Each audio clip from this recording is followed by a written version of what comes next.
안녕, 친구들. 저녁 잘 챙겨 먹었어요? 전 저녁은 따로 특별히 먹진 않았는데, 찹쌀떡이랑 한라봉이랑 과자, 비스켓? 이런 거 먹어서 배가 안 고파서 조금 이따 먹으려고요. 친구들은 좋아하는 거 잘 챙겨서 먹었어요? 명절이라서 명절 음식 먹었나? 가족들이랑 아니면 친척들이랑 만나서 저는 그냥 조용히 있고 싶어서 안 갔어요. 엄마가 집이 가까워서 오라고 했는데 귀찮아가지고 그냥 이따가 보니까 하루가 다 갔네요. 그래서 그냥 다른 때랑 똑같은 것 같아요. 그냥 뭐 뉴스에서 뭐 귀성길 복잡하다 막 그런 뭐 소식만 접하고 그랬는데 친구들은 뭐 고향 가거나 아니면 가족들이랑 보내고 있는지 잘 모르겠네요. 아무튼 뭐 가족들이랑 모여서 보내건 아니면 조용히 보내건 간에 어, 맞이하는 그런 휴일들 잘 보내고 있고 좋은 시간 보내고 있으면 좋을 것 같아요. 또 저는 친구들 보고 싶어서 찾아왔고 우리가 생각해보면 그런 것 같아. 다 이 세상을 살아가고 있지만 각자 주어진 삶이나 이런 거는 진짜 많이 다른 것 같다 이런 생각도 드는 것 같아요.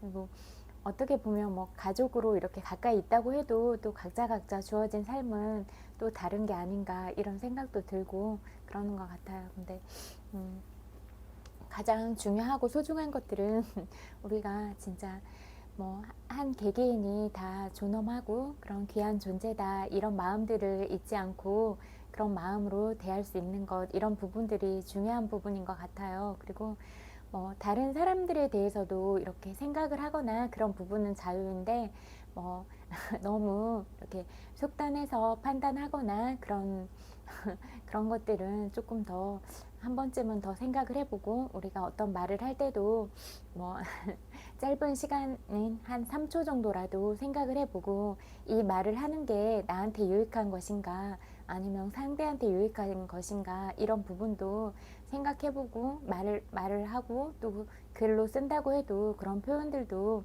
한 번쯤은 우리가 이렇게 뇌에서 바로 이렇게 나오지 말고 어떤 순화작용이라는 그런 걸음 상태를 거친 다음에 이렇게 표현이 되면 좋겠다 이런 생각들이 들어요.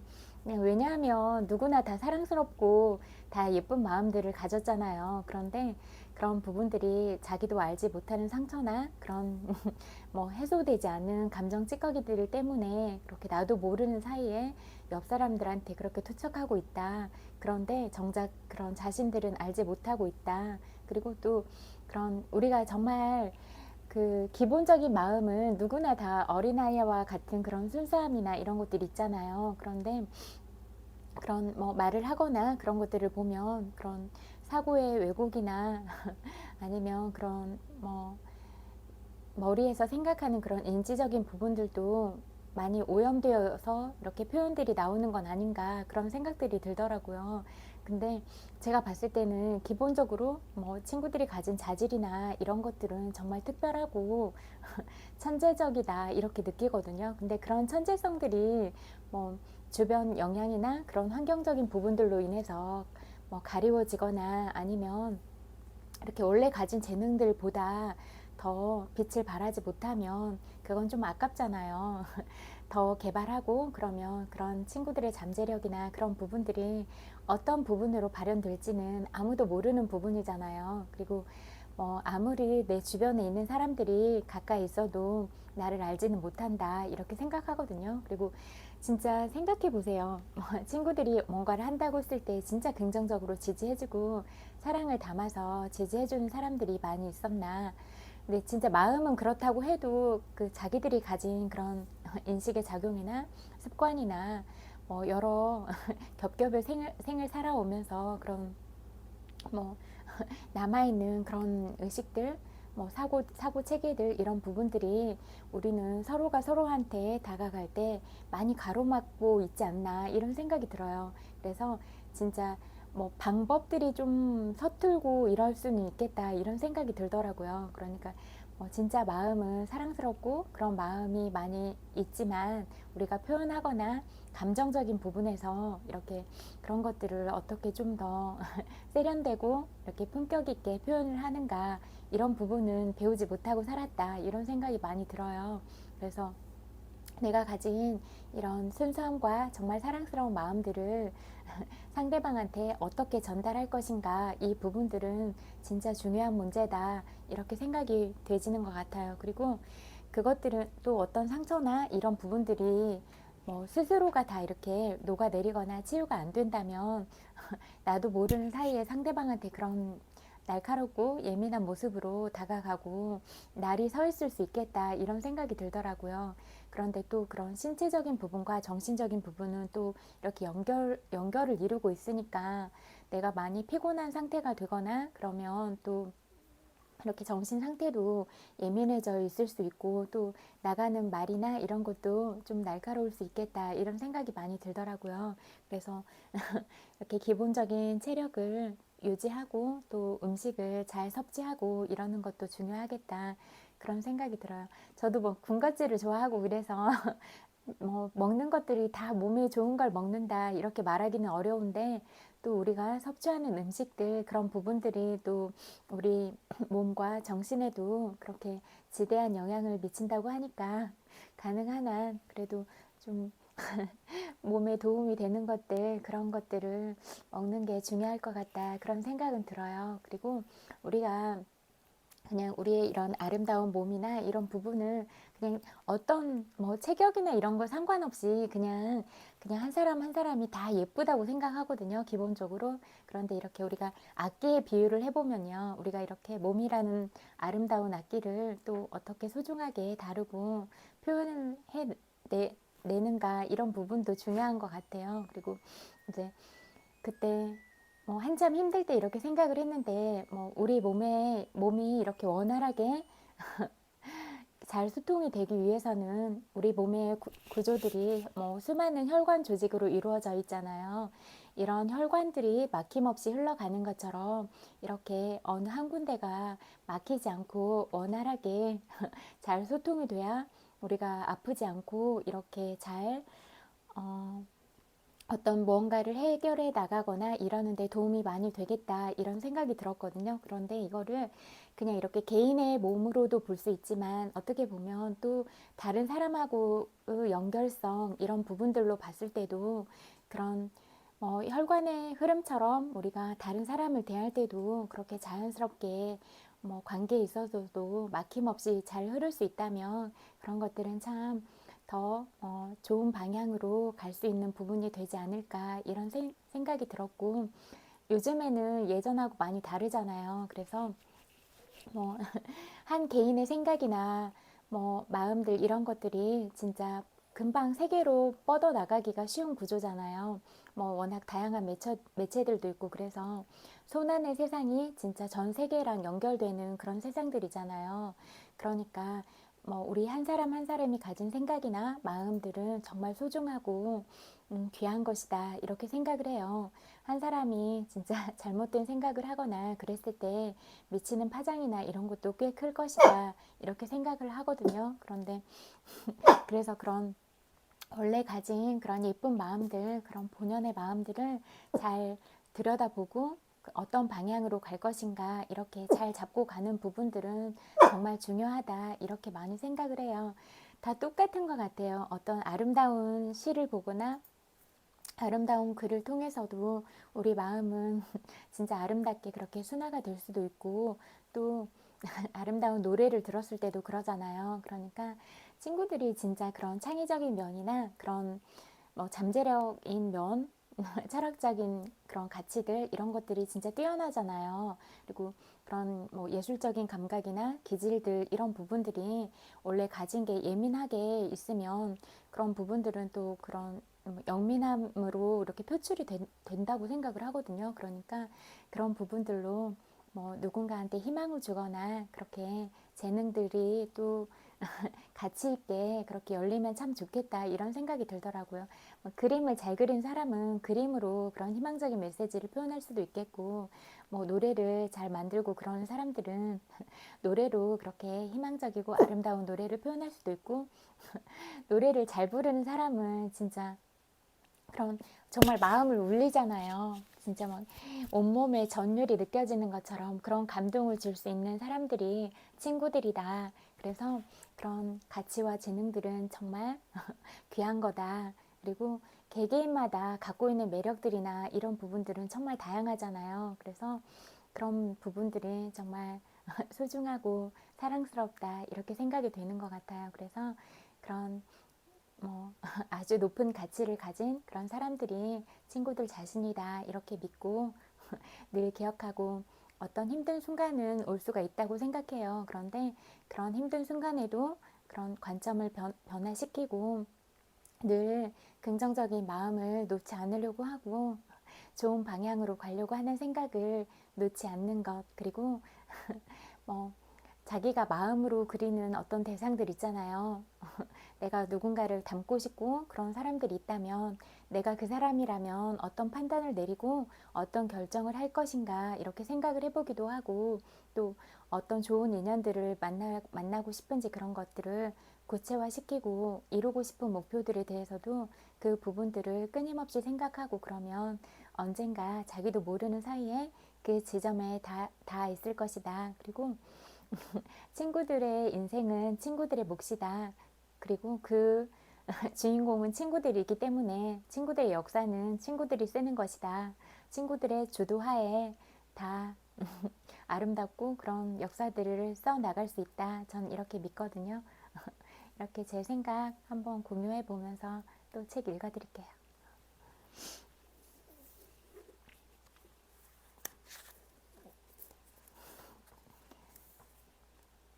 폴 사이먼이 부르는 때를 잘 맞춰 태어난이란 노래를 들을 때마다 나는 그가 나에 대한 노래를 부르는 것이 틀림없다는 생각을 하곤 한다.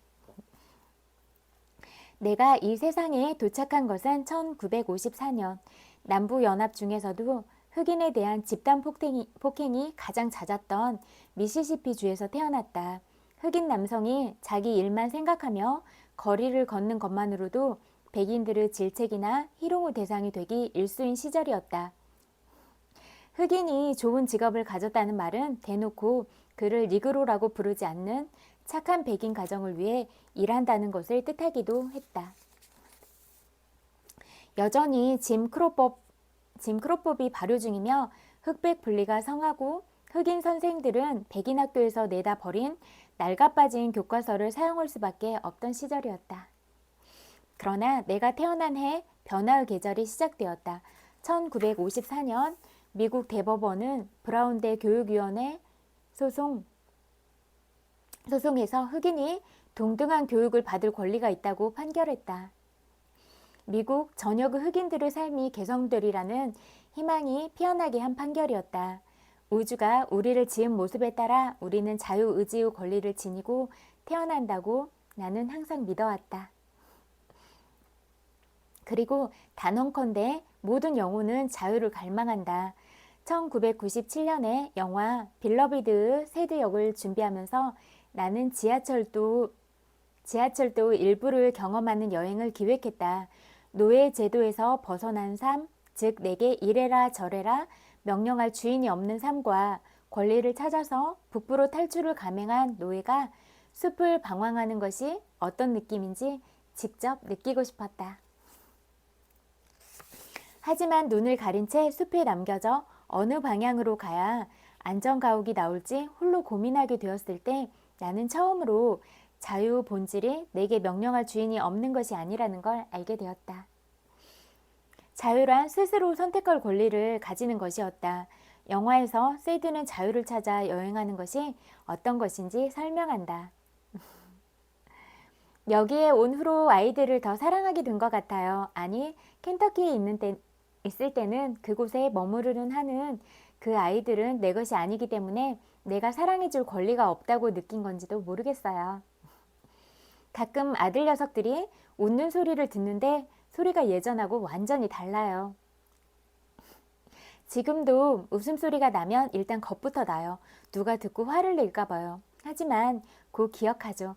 아이들이 배가 아플 정도로 정신없이 웃는다고 해도 그걸로 끝낼 뿐이라는 걸요. 시끄럽다고 혼내고 매맞을 일이 없다는 걸 기억하죠. 그녀는 다른 말도 한다. 아침에 잠이 깨면 오늘은 무엇을 할지 나 스스로 결정하게 되었어요. 세드 대사는 마치 생각해보세요. 내가 결정하는 거예요. 라며 신기해하는 듯한 그런 말투였다. 나는 대사에 실린 힘을 느끼며 촬영 내내 그 대사를 말하고 또 말했다. 촬영이 끝난 지 여러 해가 흐른 지금도 세드 대사는 나와 함께하고 있다. 나는 매일 그 대사를 읊으며 기쁨에 젖는다. 때때로 침대에서 나오기 전에 제일 먼저 그 대사를 생각하기도 한다. 생각해보세요. 내가 결정하는 거예요. 나는 아침에 잠이 깨어 그날 내가 무엇을 할지 스스로 결정할 수 있다. 이 얼마나 멋진 선물인가. 우리는 모두 그 선물을 소중히 여기고 당연하게 여기지 말며 한껏 기뻐해야 한다. 지구상에서 행해지는 수백여 건의 잔악무도한 행위에 대해 들은 후 나는 미국에서 태어난 여성은 세계에서 가장 운이 좋은 여성에 속한다는 것을 알게 되었다. 이 행운을 받아들여 우리의 삶을 고양시키며 인생을 가장 중요한 부름에 답해보면 어떨까? 자신의 길을 스스로 선택할 권리가 우리가 가장 성스러운 특권임을 깨닫고 그것을 이용하자. 가능성 안에서 살자. 난 소위 방콕족이다. 꽉 찬 내 일정표를 생각하면 믿기 어렵겠지만 항상 그런 편이었다. 나는 보통 일이 끝나면 바로 집으로 향해서 7시 전에 저녁 식사를 마치고 늦어도 9시 30분경에는 침대로 올라간다. 심지어 주말 동안에도 나는 집에 있는 것이 제일 좋다. 성인이 된 후 대부분의 시간을 대중 후 눈앞에서 보낸 터라 사적인 공간을 마련하는 것은 내게 중요한 일이다. 은신처 또는 일종의 비밀의 집이라고나 할까? 여러 해 전 골디훈이 말하길 자신의 집을 뒷말 금지구역으로 선포하면서 자신만의 안전지대가 생겼다고 했다. 언어폭력 방지를 위한 전국적 캠페인 말은 치유할 수 있어요에 참여하는 의미로 골디와 그녀의 가족은 남을 무시하고 타인에게 해를 끼칠 수 있는 단어들 대신 타인을 응원하고 돕는 단어들을 쓰겠다고 서약했다. 의식을 고양하는 언어를 사용하겠다는 그녀의 선택은 언젠가 마야 안젤루가 내게 전해준 진실성과 같은 선상에 있다. 마야는 이렇게 말했다. 부정적인 것은 힘이 있다고 나는 확신해요. 부정적인 것이 당신의 집과 머릿속, 당신의 인생에 내려앉도록 허용한다면 그건 당신을 파멸시킬 수 있어요. 부정적인 말들은 나무 장식으로 기어 올라가고 가구로 스며들고 그러다 문득 정신을 차리면 당신의 피부 위에 들러붙어 있겠죠.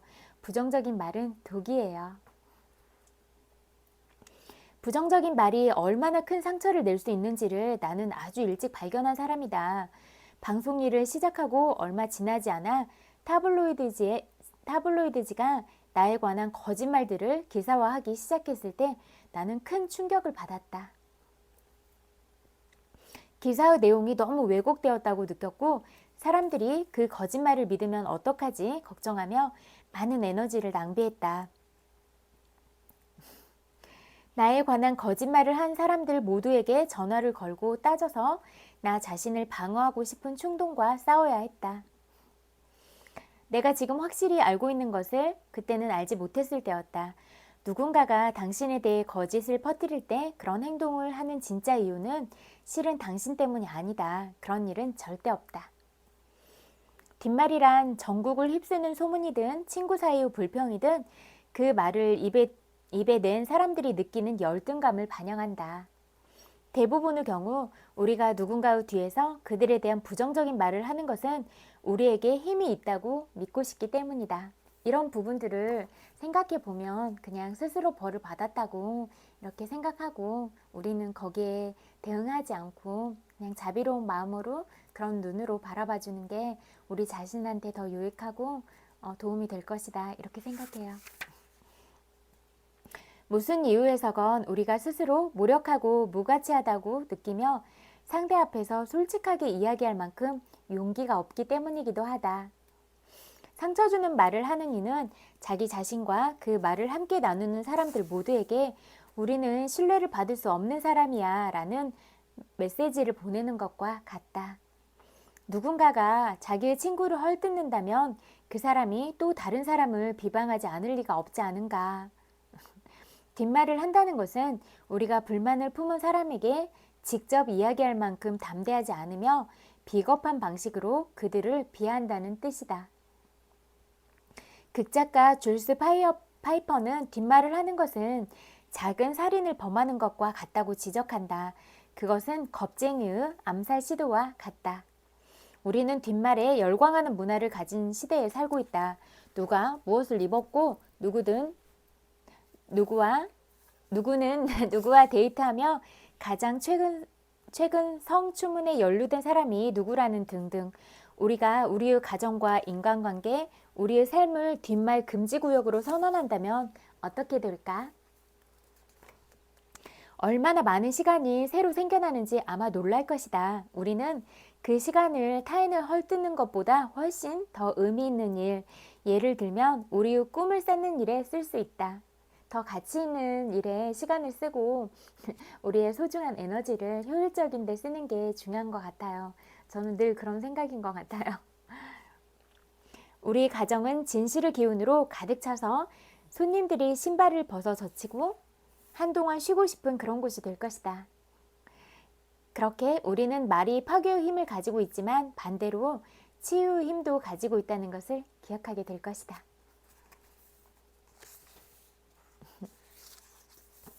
이 책은 여기까지 읽을게요.